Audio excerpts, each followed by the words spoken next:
So in this video, I am going to show you how to install the Garuda Linux in your Windows-based operating system. For that, you need the VirtualBox machine software on your Windows operating system. How to install the VirtualBox, the video link have been given in the description box. First, I need to install the VirtualBox, and then I have to install the ISO file of the Garuda Linux. For that, I am moving on to my browser and search here Garuda,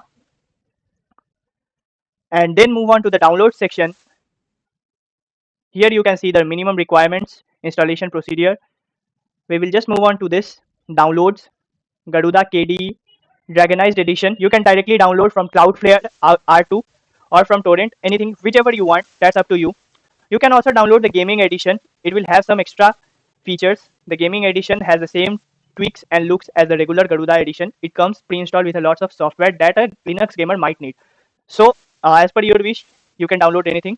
Just click on direct download. So I have already downloaded this file. So I will move on to my virtual box and show you the further procedures. Now I will just click on the new tab, and here I will write the name Garuda, and I will not change the drive as my C drive have enough space for it. I will select the ISO file from here. I will just click on this drop down button, select others, and then this ISO file open. Then in type I will give Linux, and then I will select this as Debian 64-bit. Then I will click on next. I will give this a memory of nearly 2 GB. I mean 4 GB, and CPU at 2 GB. Okay, 2 CPUs. Sorry.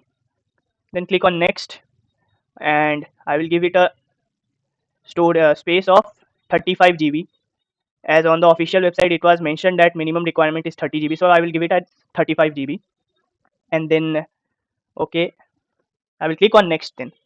Then again finish. Now I have created my virtual box. New operating system in this virtual box, that is Garuda. Now I have to click on the settings. So in this settings section, in the general tab, leave the basic tab as by default whatever it is. In the advanced tab, just move on to this and share clipboard option, select it to bi-directional, and drag and drop option also to bi-directional. Why this? This will enable you to drag and drop anything from your host machine, that is Windows, to this virtual box, this virtual machine, that is Garuda in my case. If you want, you can give a description, and this encryption you can leave it by default.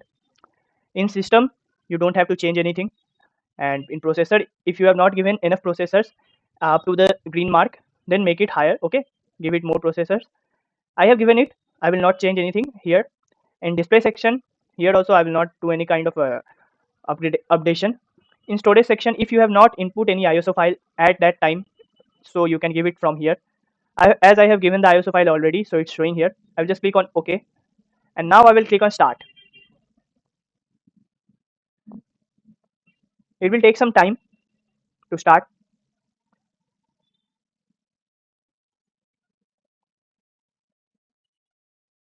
So as you can see, my virtual box, it's running the Garuda Linux.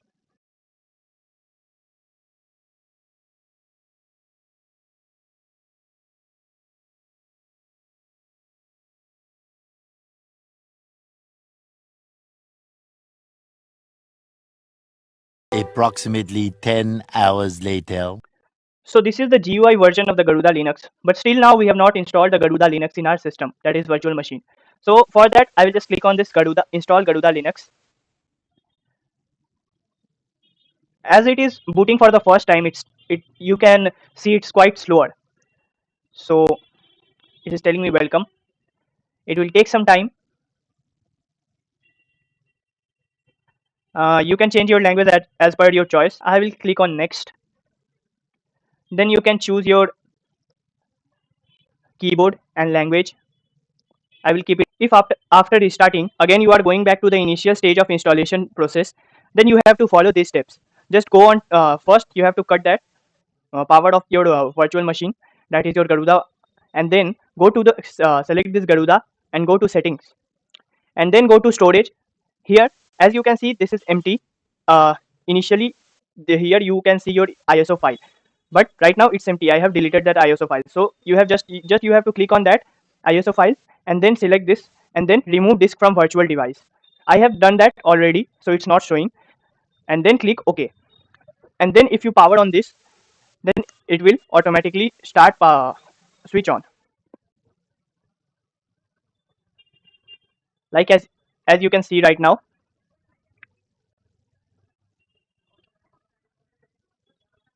See, now I can normally just boot my machine that is in Garuda Linux. Now I can use my whatever username and password I have given. I can log in to my Garuda Linux system by using those password and authentications. It's taking some time.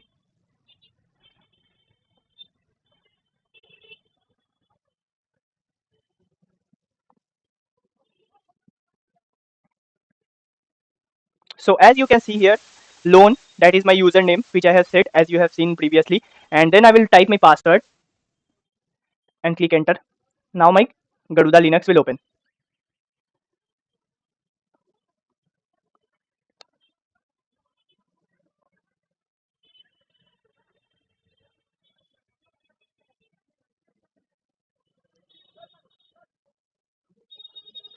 As you can see, this is my Garuda Linux homepage.